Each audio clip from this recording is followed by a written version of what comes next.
welcome back again sa ating sharing for Bread of God. So today,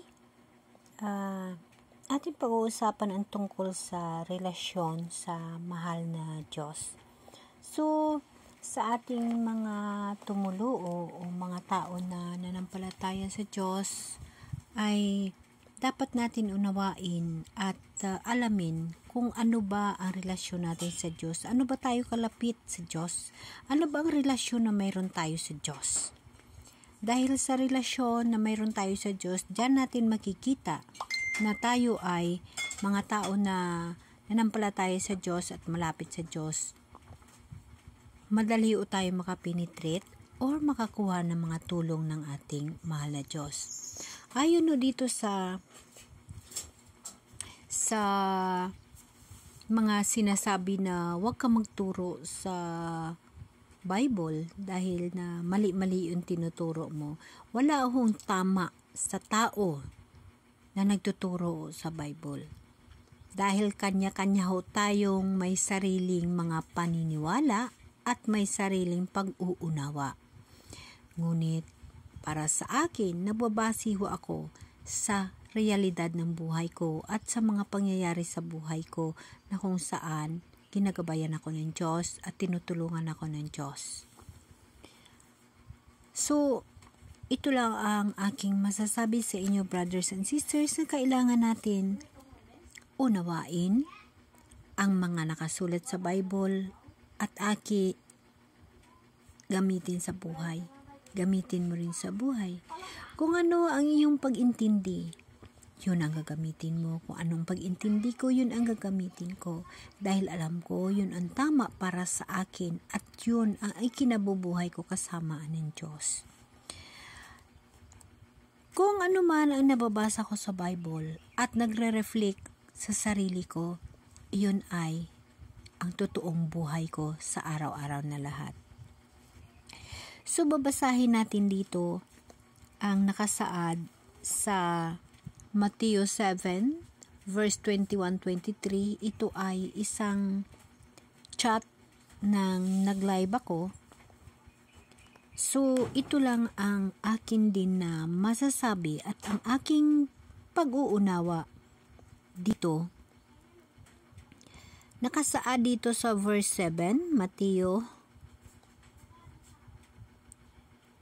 7 verse 21, hindi lahat ng tumatawag sa akin Panginoon, Panginoon ay papasok sa kaharian ng langit, kundi yaon lamang sumusunod sa kalooban ng aking Amang nasa langit. Pagdating ng huling araw, marami ang magsasabi sa akin, Panginoon, parangal po kami at nagpapalayas ng mga demonyo at gumagawa ng mga kababalaghan sa inyong pangalan, at sasabihin mo sa kanila, kailanmay hindi ko kayo nakilala, lumayo kayo sa akin, mga magagawa ng masama. Yes, dahil dito nakatukoy o nakalaan na pag ang relasyon mo sa Diyos ay hindi totoo, sa salita lamang at sa gawa mo, akala mo maka-Diyos ka, pero sa puso at isip mo ay malayo. So dahil ang Diyos hindi ho nakatingin sa salita at sa gawa. Nakatingin ho ang Diyos sa puso at sa isip mo. Pag ikaw ay maka-Diyos, ang puso mo ang gagamitin mo.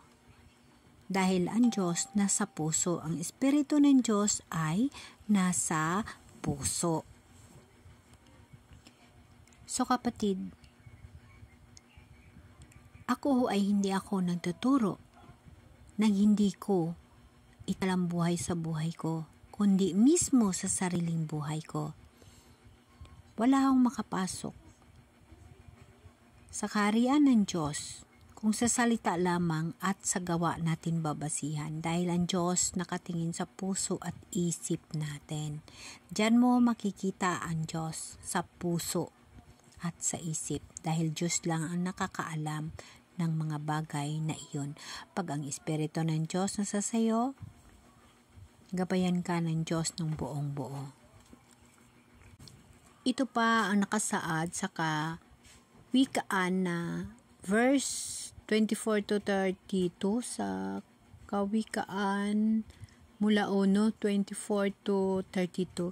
Ito siya ay nakasaad dito. Tuloy nga ito aking panawagan sa inyo.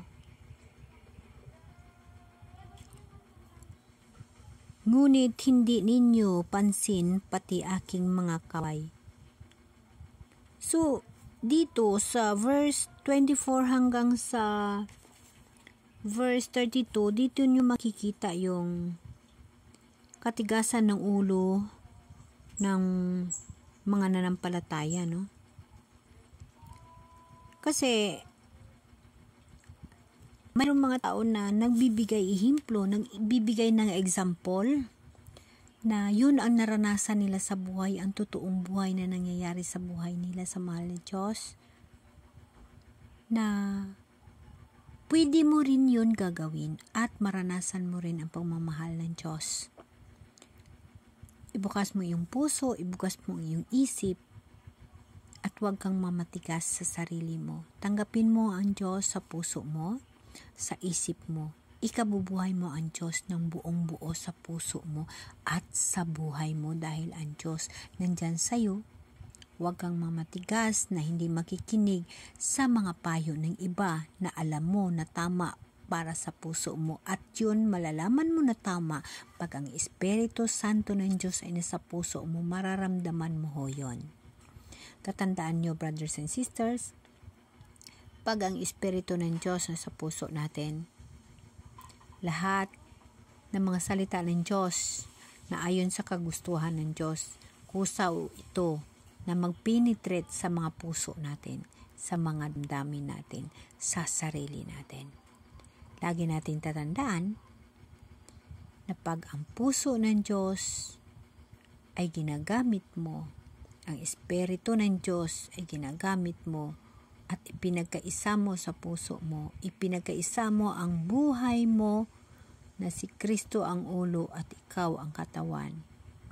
Lahat na maririnig mo ng mga payo ng ibang tao, mararamdaman mo ito ay mula sa Diyos. Lagi mong tatandaan, bago ka makinig sa bawat salita ng Diyos, humingi ka ng gabay sa Holy Spirit, nang gabayan ka at maunawaan at maramdaman mo na ang Diyos ay sa puso mo. Amen? Amen.